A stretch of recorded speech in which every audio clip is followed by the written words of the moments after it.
ஹல்லேலூயா. ஆண்டவராக இயேசுவின் நாமத்தில் உங்கள் எல்லாருக்கும் அன்பின் வாழ்த்துக்கள்.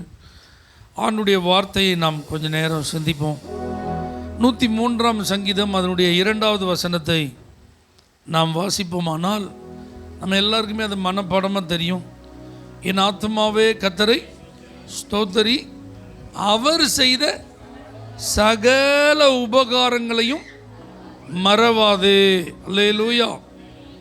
நினைப்பாயாக அப்படின்னே நிறைய வசனங்கள் வேதாகமத்தில் இருக்குது. ஆனால் மறக்கக்கூடாது அப்படின்னு சொல்லி ஒரு 3 காரியங்களை வேதாகமத்திலேருந்து இன்றைக்கி நம்ம என்ன செய்ய போகிறோம், சிந்திக்க போகிறோம்.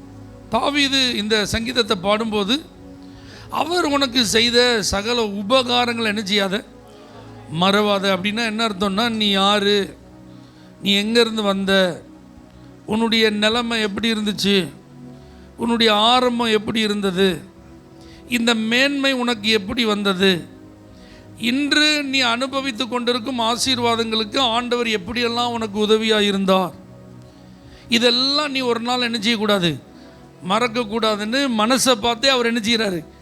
ஏன்னா ஆடுகளுக்கு பின்பாக அலைந்து கொண்டிருந்த அவரை ஆண்டவர் இப்போ அரியணையில் உட்கார வச்சிருக்கிறார். சமஸ்த இஸ்ரவேலுக்கு அவனை என்ன செஞ்சிருக்கிறார், ராஜாவாக மாற்றிருக்கிறார். அவங்க குடும்பத்தில் அவங்க பிள்ளைகளில் ஒருத்தனை ராஜாவாக உட்கார வைங்க அப்படின்னு சொல்லி அவங்க அப்பாட்ட ஆண்டவர் ஆப்ஷனை கொடுத்துருந்தா கண்டிப்பாக தாவீதுக்கு அரியணையில் என்ன கிடையாது, இடமே கிடையாது. ஆனால் கர்த்தர் தான் அந்த சீட்டை யாருக்கு கொடுத்தா, தாவீதுக்கு. பாருங்க, அந்த சிங்காசனத்தில் அவர் உட்கார்வதற்கு முன்பு அவருடைய உயிருக்கு எத்தனையோ ஆபத்து. சவுல் அவனை கொல்லாமல் நினைச்சே மாட்டேன், விடவே மாட்டேன்னு துரத்திட்டு இருந்தார். ஆனால் அப்படிப்பட்ட ஆபத்துகளில் இருந்தெல்லாம் அவனுடைய பிராணன் பாதுகாக்கப்பட்டு அவன் அரியணையில் உட்கார்ந்துருந்தான்னா அது ஒரு பெரிய விஷயந்தான். அவன் பட்டயமோ அவனுடைய ஈட்டியோ அவனை என்ன செய்யலை, காப்பாற்றவில்லை. சரி, இப்போ ராஜாவா சீட்டில் உட்கார்ந்து நிம்மதி பெருமூச்சு விடலான்னு பார்த்தா அன்றைக்கு அவனை சுற்றிலும் இருந்த சத்துருக்களின் எண்ணிக்கை அதிகம். அவன் சொல்கிறான், என் சத்துருக்கள் எவ்வளவாய் பெருகி இருக்கிறார்கள், என் தலைமுடியை காட்டிலும் அவர்களுடைய எண்ணிக்கை எப்படி இருக்குது. அப்போது கர்ணம் தப்புனா மரணம் அப்படிங்கிற லெவலில் தான் அவனுடைய லைஃப் என்ன செஞ்சுது இருந்தது. ஆனாலும் கர்த்தருடைய பார்வையில் தாவீதினுடைய ஜீவன் அருமையாக இருந்ததுனால கர்த்தர் அவனை சத்துருக்களின் இஷ்டத்துக்கு என்ன செய்யலை, ஒப்பு கொடுக்கலை. அவன் மேலே யாரும் கை போடுறதுக்கு கர்த்தர் என்ன செய்யலை, ஆமாம், அனுமதி கொடுக்கவே இல்லை. காடுகளிலும் குகைகளிலும் வனாந்தரங்களிலும் மலைகளிலும் ஓடி ஒளிஞ்சிட்டு இருந்த இந்த தாவீதை கர்த்தர் எஸ்டாப்ளிஷ் பண்ணார். அவனுடைய ராஜ்யபாரத்தை நிலை நிறுத்தி அவனை ஆசீர்வதித்து நித்திய உடன்படிக்கை செய்தார். அவனுடைய ராஜ்யபாரம் என்றென்றைக்கும் நிலை நிற்கும் என்று அவனை ஆசீர்வதித்தார். அப்போ இவ்வளோ காரியங்களை பெற்ற தாவீது தன்னுடைய ஆத்மாவை பார்த்து சொல்கிறான், ஆண்டவர் இப்படிலாம் உனக்கு உபகாரங்களை செஞ்சுருக்கும் போது நீ இதெல்லாம் என்ன செய்யக்கூடாது, மறக்கக்கூடாது. அல்லேலூயா. இதை மாதிரி தான் இந்த வார்த்தையை கேட்டுக்கொண்டு இருக்கிற நீங்களும், இந்த வார்த்தையை பேசி கொண்டிருக்கிற நானும், நமக்கும் ஒரு ஹிஸ்ட்ரி இருக்குது, நமக்கு ஒரு பயோகிராஃபி இருக்குது. அதனுடைய அந்த துவக்கத்தையும் இன்றைக்கி நம்ம இருக்கிற நிலைமையும் பார்த்தா நாமும் நிறைய கதையாக நிச்சயலாம் சொல்லலாம். எங்கேயோ இருந்தேன், எப்படியோ இருந்தேன், என்னெல்லாமோ செஞ்சுட்டு இருந்தேன், உயிரே போயிருக்கும், ஆண்டவர் என்னை இப்படி காப்பாற்றினார், இப்படி ஆசீர்வதிச்சார், இந்த வேலையை கொடுத்தார், இந்த குடும்பத்தை கொடுத்தார், இந்த பிள்ளையை கொடுத்தார், இந்த அற்புத சுகத்தை கொடுத்தார். இப்படி நம்மளும் அடுக்கடுக்காக ஆண்டவர் செஞ்ச நன்மைகளை நம்ம மறக்காமல் என்ன செய்யலாம், சொல்லலாம். இப்போ பாருங்கள், நம்ம இதை ஆண்டோடைய சமூகத்தில் வந்து நினைவு கூர்ந்து ஆண்டவருக்கு நன்றி சொல்கிறதோடு நின்றக்கூடாது. லைஃப்பில் இதை ப்ராக்டிஸ் பண்ணணும். ஆமென் சொல்லுங்க பார்க்கலாம். வாழ்க்கையில் இதை நடைமுறைப்படுத்தணும்.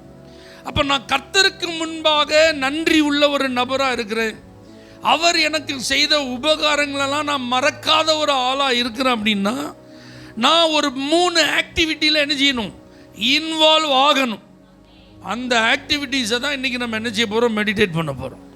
எபிரேயருக்கு எழுதின நிருபம் 13ஆம் அதிகாரம் அதில் 2வது வசனத்தை நாம் கவனித்து பார்த்தால் ஆண்டவர் அதில் எழுதியிருக்கிறாரு, அந்நியரை உபசரிக்க மறவாதிருங்கள். ஹல்லேலூயா. அந்நியர் அப்படின்னா அன்னோன் பர்சன், உங்களுக்கு அறிமுகம் இல்லாத ஒரு நபர், உங்களுக்கு யாருன்னே அவங்களை என்ன செய்யாது, தெரியாது. முன் பின் உங்களுக்கும் அவங்களுக்கும் எந்த பழக்கமும் இல்லை. நீங்கள் இதற்கு முன்பு அவர்களை பார்த்ததே, ஒருவேளை பார்த்திருந்தாலும் நெருக்கமான தொடர்பு இல்லை. அல்லேலூயா. அவர்களுக்கும் நமக்கு எந்த கனெக்ஷனும் இல்லை. இப்படிப்பட்ட ஆட்களை அந்நியர்னு நம்ம என்ன செய்யலாம், சொல்லலாம். ஆண்டவர் பைபிள் எழுதி வச்சிருக்கிறார் பாருங்க, மறவாதே.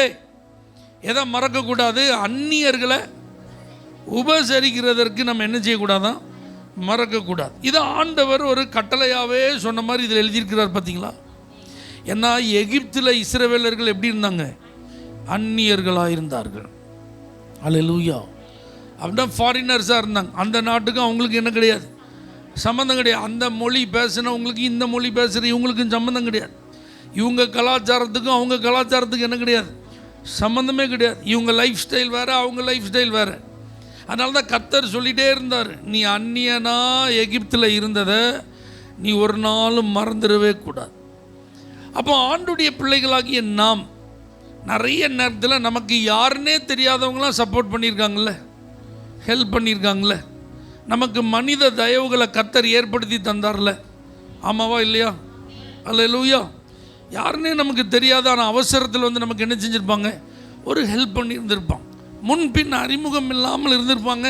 ஆனால் அன்பாக அந்த குறிப்பிட்ட தேவையுள்ள நேரத்தில் நமக்கு அவங்க ஏதோ ஒரு சின்ன உதவி தான் இருக்கும், ஒரு வழி சொன்னதாக கூட இருக்கலாம். அது கொஞ்ச நேரம் நின்று நமக்கு சப்போர்ட் பண்ண காரியம் என்ன செய்யலாம். அப்படிலாம் நம்ம அனுபவித்து தானே கடந்து வந்திருக்கிறோம். அப்போ நம்முடைய வாழ்க்கை பாதையில் அந்நியர்கள் அப்படிங்கிறவங்கள உபசரிப்பதற்கு நமக்கு ஒரு வாய்ப்பு கிடைச்சா அதை என்ன செஞ்சிடக்கூடாது, விட்டுறக்கூடாது. அப்படின்னா என்ன அர்த்தம்? மறக்கக்கூடாது. உங்கள் மைண்டில் இந்த நினைவு இருந்துகிட்டே இருக்கணும். யாராவது ஒரு அன்னோன் பர்சனுக்கு நான் ஹெல்ப் பண்ணக்கூடிய ஒரு வாய்ப்பு கிடைத்தால் அதை நான் பயன்படுத்தணும். அந்த வாய்ப்பை நான் தவற விட்டுறக்கூடாது. ஏன்னா அதனால் சிலர் அறியாமல் தேவ தூதரை என்ன செஞ்சுருக்கிறாங்களாம், உபசரித்தது உண்டு. ஆபிரகாம் அதற்கு ஒரு நல்ல உதாரணமாக நம்ம பைபிளில் பார்க்கோம். பகலின் உஷ்ணமான வேலையில் கூடாரத்தில் உட்கார்ந்து அப்படியே பார்த்துட்டு இருந்தார். அந்த வனாந்தரத்தில் ஒரு 3 புருஷர்கள் தூரத்தில் போயிட்டு இருந்தாங்க. இவன் வீட்டுக்கு நேரம்லாம் வரல, அல்லது இவனை தேடி அவங்க என்ன செய்யலை, வரல. இவன் அட்ரஸை கையில் வச்சுட்டு இப்படி ஒருத்தர் இருக்கிறாரான்னு அவங்க தேடி என்ன செய்யலை, அலையில். அவங்க அப்படியே ஒரு வழிப்போக்கர்களை போல போயிட்டு இருக்கிறாங்க. ஆனால் இந்த ஒரு வெள்ளி பொண்ணுடைய சீமான், ஒரு பெரிய பணக்காரர், வயதில் மூத்தவர், வேகமாக ஓடி போய் அவர்களுக்கு முன்பாக விழுந்து அவங்களை ரொம்ப ரெக்வெஸ்ட் பண்ணி தன்னுடைய வீட்டிற்கு இன்வைட் பண்ணுறார். அல்லேலூயா. அப்போ இதெல்லாம் நம்முடைய மனதிலிருந்து வரணும். அப்படின்னா இன்பில்ட்டாக நமக்குள்ளே என்ன செய்யணும், இந்த ஹாஸ்பிட்டாலிட்டி அப்படிங்கிறது இருக்கணும். உபசரித்தல் அப்படிங்கிறது நமக்கு இயற்கையாகவே என்ன செய்யணும், அதுவும் ஆண்டோடைய பிள்ளைகள் நமக்கு என்ன செய்யணும், இருக்கணும். ஒரு ஆமீன் சொல்லுங்கள் பார்க்கலாம். இப்போ பாருங்கள், இன்றைக்கி நிறைய பேர் அன்பு இல்லாமல், ஆதரவு இல்லாமல், உதவி இல்லாமல் அவங்க அலைந்து தெரிந்து கொண்டிருக்கிறார்கள். ஸோ அப்படிப்பட்ட நேரத்தில் அவர்களுக்கு நீங்கள் ஒரு ஹெல்ப் பண்ண ஒரு வாய்ப்பு கிடைச்சா அது ஏதோ உதவி செய்வதற்கான வாய்ப்பு இல்லை, இயேசுவை அவர்களுக்கு அறிமுகம் செய்வதற்கான வாய்ப்பு. எத்தனை பேர் இதை ஏற்றுக்கொள்கிறீங்க? நான் ஏதோ நீங்கள் உபசரிங்க, அப்போ வீட்டில் கூப்பிட்டு படுக்க வைங்க, சாப்பாடு கொடுங்க, ட்ரெஸ் கொடுங்க, அதோடு அப்படிலாம் சொல்லலை. இப்போ இந்த காலத்தில் இதிலெல்லாம் கொஞ்சம் கவனமாக தான் என்ன செய்ய வேண்டியது இருக்குது, இருக்க வேண்டியது இருக்குது. ஞானமான முறையில் நம்ம அவங்கள என்ன செய்யணும், ட்ரீட் பண்ணணும். இந்த வாய்ப்புகள் எதற்கு அப்படின்னா, நம்ம எப்படியாவது இயேசுவை அவங்களுக்கு வெளிப்படுத்த, ஆண்டவர் நமக்குள்ளே இருக்கிறார், அவருடைய அன்பு நமக்குள்ளே இருக்குங்கிறத நம்ம என்ன செய்யணும், ஆத்ம ஆதாயம் பண்ணணும். அப்படின்னா உங்களுக்கு முன்பின் தெரியாத ஆட்களெல்லாம் நீங்கள் சந்தித்து பேசுகிறதுக்கு ஒரு வாய்ப்பு கிடைச்சா, அவங்களுக்கு ஒரு கொஞ்ச நேரம் அவங்க கூட ட்ராவல் பண்ணுறதுக்கு ஒரு வாய்ப்பு கிடைச்சா அதை மிஸ் பண்ணிடாதீங்க. என்னையை உபசரிக்கிறக்கே 4 பேர் வேணுமா பாஸ்டர், இதில் நான் இன்னும் ஒரு அந்நியரை உபசரிக்கவா, அந்த மாதிரி இருக்குது. ஆத்ம பாரம் உங்களுக்கு இருக்கணும். ஆத்மாக்களை எப்படியாவது நான் ஆண்டவருக்காக என்ன செய்யணும், அழிந்து போகிற பொருட்களினாலும் ஆத்மாக்களை நான் என்ன செய்யணும், சம்பாத்தியம் பண்ணணும். அப்படிலாம் நீங்கள் ஆசைப்பட்டீங்கன்னா இதெல்லாம் நீங்கள் செய்யணும். மிஷினரிகள், ஆண்டவருக்காக மேலை நாடுகளிலிருந்து வந்தவங்க, அவங்களாம் ஆரம்பத்தில் என்ன பண்ணாங்க நீங்கள் நினைக்கிறீங்க? அவங்களுக்கு இந்தியாவுக்கு ஏதாவது சம்பந்தம் இருக்கா? இந்தியாவில் இருக்கிற எல்லோரும் அவங்களுக்கு அந்நியர்கள் தான்.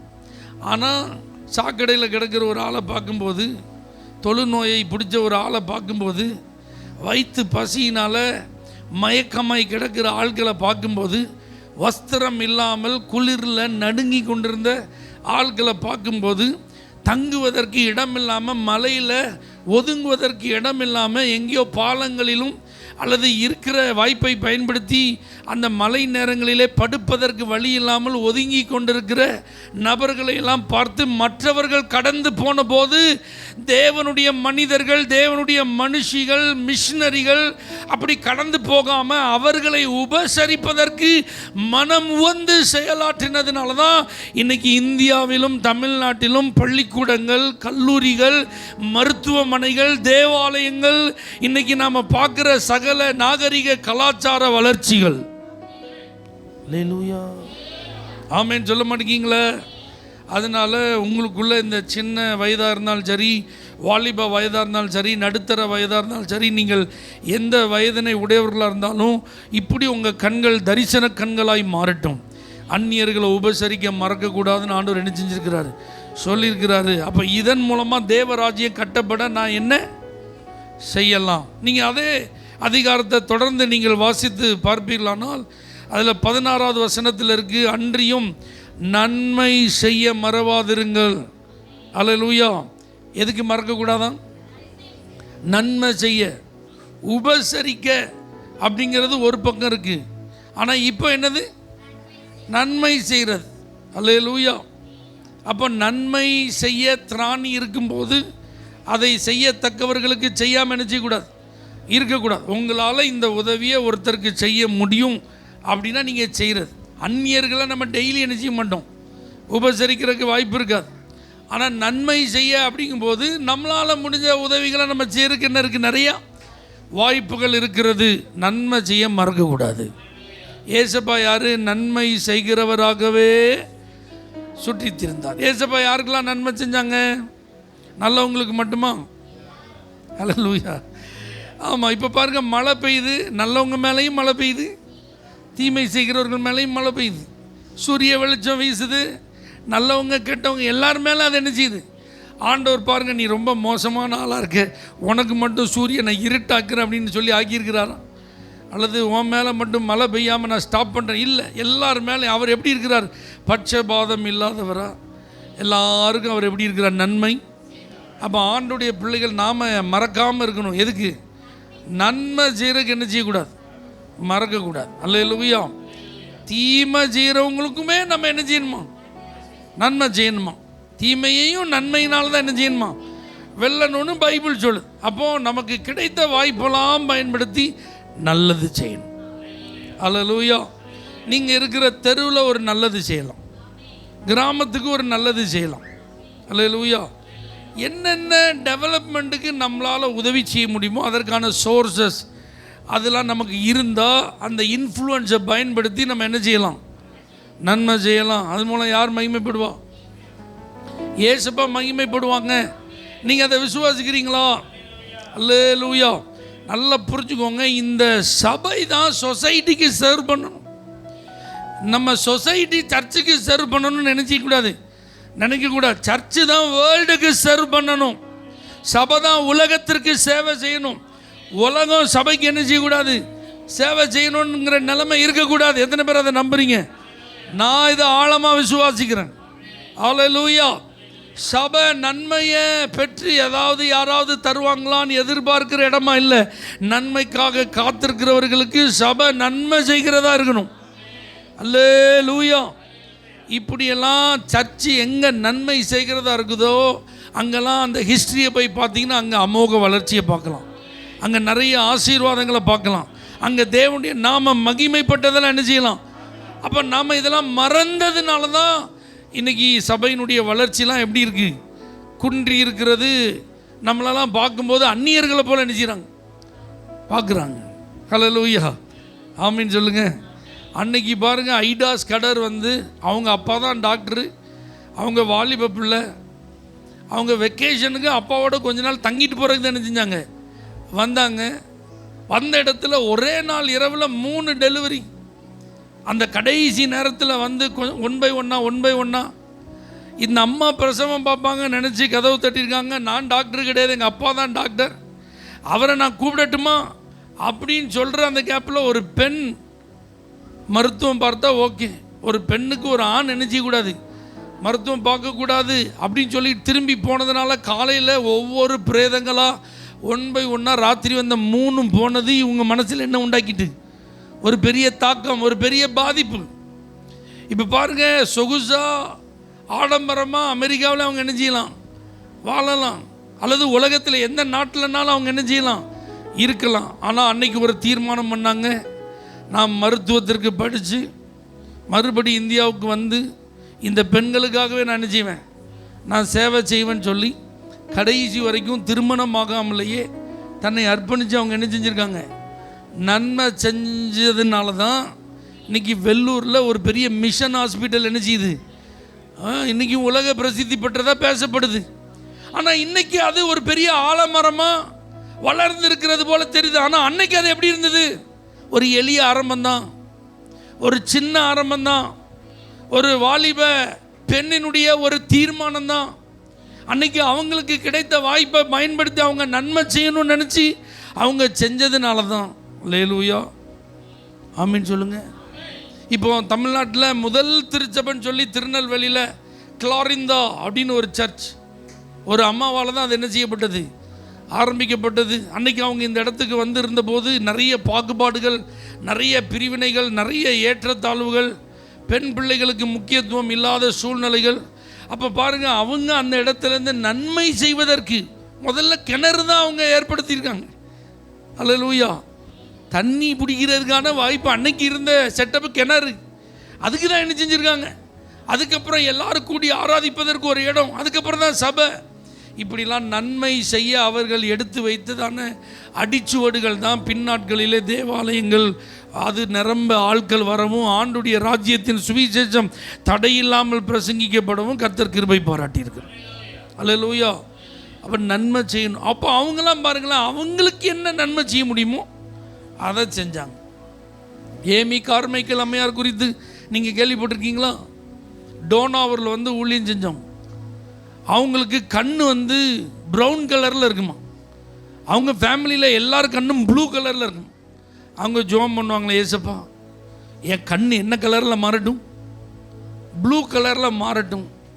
இது இந்தியன் ஐ மாதிரி என்ன செய்யுது இருக்குது, என்னுடைய நாட்டில் இருக்கிறவங்க கண்ணு மாதிரி எனக்கு இல்லையே. அதுக்கப்புறம் தான் புரிஞ்சுது, சரி எதுனாலும் தேவனுடைய சித்தம். இப்படி நம்ம கண் இருக்குதுன்னா அதுலேயும் ஆண்டவர் ஏதோ ஒரு நோக்கத்தை வச்சிருப்பார். இப்படி தான் அவங்க தன்னை சாட்டிஸ்ஃபை பண்ணிவிட்டு இந்தியாவுக்கு வந்து தமிழ்நாட்டில் வந்து பார்த்தா பெண் பிள்ளைகளுடைய நிலைமை எப்படி இருக்குது, ரொம்ப பரிதாபமாக இருக்குது. தேவதாசி முறை இருக்குது, கல்வி அவர்களுக்கு மறுக்கப்படுகிறது, குழந்தை திருமணங்கள் நடைபெறுகிறது, பெண் பிள்ளையாக பிறந்தால் அந்த பிள்ளைகள் கொல்லப்படுகிறார்கள். அப்போ தான் வீடு வீடாக போகலாம், பொம்பளை பிள்ளை இருந்தால் என்கிட்ட தந்துருங்க, நான் வளர்க்குறேன், ப்ளீஸ் கொண்டுறாதீங்க. ஒரு வீட்டில் டெலிவரி ஆகுதுன்னா முதல்ல யார் போய் நிற்பா, மருத்துவச்சி வர்றாங்களே இந்த அம்மா போய் நிற்பாங்க. ஏன்னா அது பெண் பிள்ளையாக இருந்தால் கொண்டுருவானுங்க. நிலைமை அந்த நாட்களில் எப்படி இருந்திருக்கு பாருங்க. ஆனால் இந்த அம்மா அங்கே போய் அந்த பெண் பிள்ளைகளெல்லாம் வாங்க எப்படி இருக்கும், பிறந்த குழந்தையெல்லாம் வளர்க்க முடியுமா? ஆனால் பாருங்கள், அவங்க அந்த நன்மையெல்லாம் செஞ்சதுனால தான் இன்றைக்கி அங்கே ஒரு பெரிய கல்வி நிறுவனம், அந்த ஏரியா முழுவதும் தேவனுடைய நாமம் பறைசாற்றப்பட்டு ஆண்டுடைய சுவிசேஷம் அறிவிக்கப்பட்டிருக்கிறது. அப்போ இன்னைக்கு இதெல்லாம் திருச்சபை என்ன செஞ்சிருக்கு, மறந்துருக்கு. அதனால் நாம் நன்மை செய்ய என்ன செய்யக்கூடாது, மறக்கக்கூடாது. அல்லேலூயா. நம்மளால் என்ன நன்மை செய்ய முடியுமோ அதெல்லாம் கம்யூனிட்டிக்கு என்ன செய்யணும், சொசைட்டிக்கு என்ன செய்யணும், செய்யணும். அந்த வசனத்தின் தொடர்ச்சியை பாருங்கள், தான தர்மம் பண்ணவும் மறவாதிருங்கள். அல்லேலூயா. தானம் தர்மம், அல்லேலூயா. இதெல்லாம் ஆண்டுடைய பிள்ளைகள் கண்டிப்பாக என்ன செய்யணும், கண்டிப்பாக செய்யணுங்க. அல்லேலூயா. இதுக்கெல்லாம் நம்ம நிறைய நேரத்தில் மறந்துட்டோம். தானம் பண்ணுறதுன்னா என்னது, உறுப்பு தானம், கண் தானம், இப்படிலாம் கேள்விப்பட்டிருக்கீங்களா? அப்படின்னா டொனேட் பண்ணுறது. அல்லேலூயா. என்ன பண்ணுறது, நம்ம ஆல்வேஸ் ரிசீவர் தான், நோ மோர் டோனர். ஒரு நாள் நம்ம டோனர் கிடையாது, எப்பவுமே நம்ம யார் தான், ரிசீவர். இப்படி ரிசீவராக நம்ம என்ன செய்யக்கூடாது, இருக்கக்கூடாது. ஒரு காலத்தில் ரிசீவராக இருந்தோம், இனிமேல் எப்படி மாறிடணும், டோனராக மாறிடணும். அல்லேலூயா. தானம் பண்ணுறவங்களை என்ன செஞ்சிடணும், மாறிடணும். ஆமேன்னு சொல்லுங்க. தனக்கு பின் தான் தானம் அப்படிம்பாங்க. அப்போ உங்களுக்கு போக மீதி இருந்தால் அது எதுக்கு தான், தானம் பண்ணுறதுக்கு. அல்லேலூயா. அதுக்கு நீங்கள் மறக்கக்கூடாது. தர்மம் பண்ண என்ன செய்யக்கூடாது, மறக்கக்கூடாது. அப்படின்னா என்ன அர்த்தம், தர்மம் பண்ணுறதுன்னா யாராவது இல்லாதவங்க வந்து கேட்கும்போது அவங்களுக்கு நம்மள்கிட்ட இருக்கிறதுலேருந்து கொஞ்சம் கொடுக்குறதுக்கு நீங்கள் என்ன செய்யலாம், நினைக்கலாம். அதுக்கு நீங்கள் மறக்கக்கூடாது. அல்லேலூயா.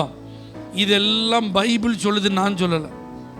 இது எங்கேயோ சட்ட புத்தகத்தில் எழுதியிருக்கு, பாஸ்டர் எங்கேயோ இருந்து புதுசாக புதிய கல்விக் கொள்கை மாதிரி சபை கொள்கைன்னு ஏதோ சொல்லிட்டு இருக்கான்னு நினைக்கக்கூடாது. இதெல்லாம் எந்த கொள்கையெல்லாம் எங்கே இருக்குது, பைபிளில் தான் இருக்குது.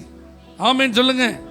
அப்போ நம்ம நல்லா தான தர்மம்லாம் என்ன செய்யணும், இதுக்கெல்லாம் மறக்கவே, ஐயோ மறந்துட்டேன் பாஸ்டர், என்கிட்ட இருந்ததை அதை கொடுக்குறதுக்கு நான் என்ன செஞ்சிட்டேன், மறந்துட்டேன். இல்லை, அது இருந்தது, அதை கொடுக்கணுங்கிற எண்ணமே உங்களுக்கு என்ன செய்யலை, வரல. அதனால தான் நீங்கள் மறந்துட்டேன்னு இப்போ என்ன செய்றீங்க சொல்கிறீங்க. அதை கொடுக்கணுங்கிற எண்ணம் வந்துருந்துன்னா அதுக்கு சரியான ஆள் வந்த உடனே கொஞ்சம் வெயிட் பண்ணுங்க அப்படின்னு போய் ஓடி போய் என்ன செஞ்சுருப்போம், கொடுத்து. ஆனால் இனி வரக்கூடிய நாட்களில் திருச்சபை மக்கள் மறவாதே அப்படின்னு சொல்லிட்டு ஆண்டவர்கிட்ட, ஏசப்பா நீங்கள் செஞ்ச நன்மையெல்லாம் நான் மறக்க மாட்டேன்ப்பா, நன்றிப்பான்னு சொல்லிட்டு என்ன செஞ்சிடக்கூடாது, ஒரு கும்பிட மட்டும் போட்டுட்டு என்ன செஞ்சிடக்கூடாது, போயிடக்கூடாது. சபைக்கு வெளியில் உங்கள் வாழ்க்கையில் சில மறக்கக்கூடாது இந்த 3 காரியங்களை மறக்கக்கூடாது. உபசரிக்க மறக்கக்கூடாது, நன்மை செய்ய மறக்கக்கூடாது, தான தர்மம் செய்ய என்ன செய்யக்கூடாது, மறக்கக்கூடாது. சின்ன வயசில் பிள்ளைகளுக்கெல்லாம் சொல்லி என்ன செய்யுங்க, வளருங்கள்.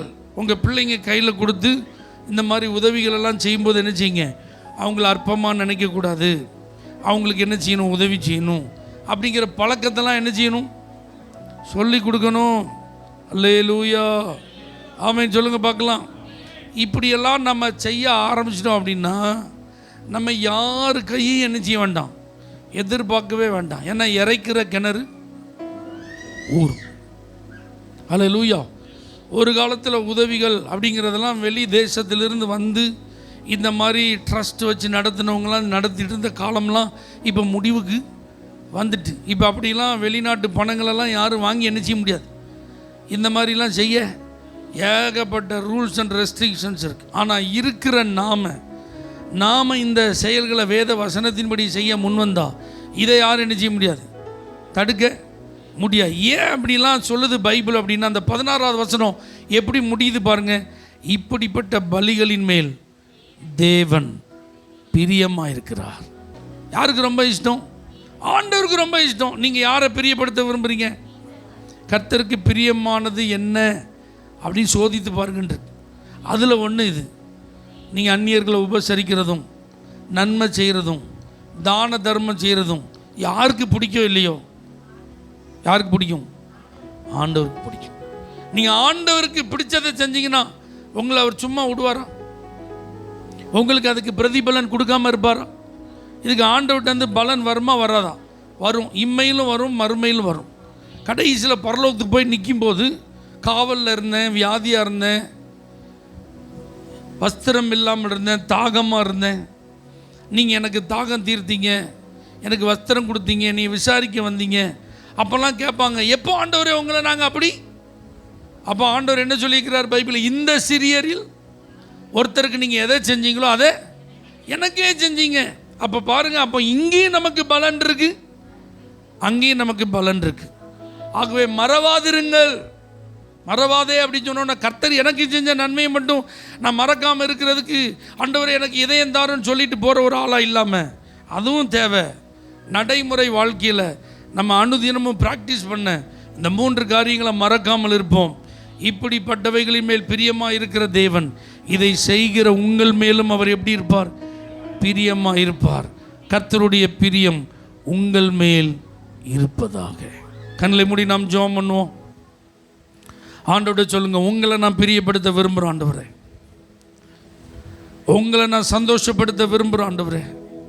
நான் எதை செஞ்சால் உங்களுக்கு அது மகிழ்ச்சியோ அதை நான் செய்கிறதுக்கு ஆசைப்படுறேன் ஆண்டவரே.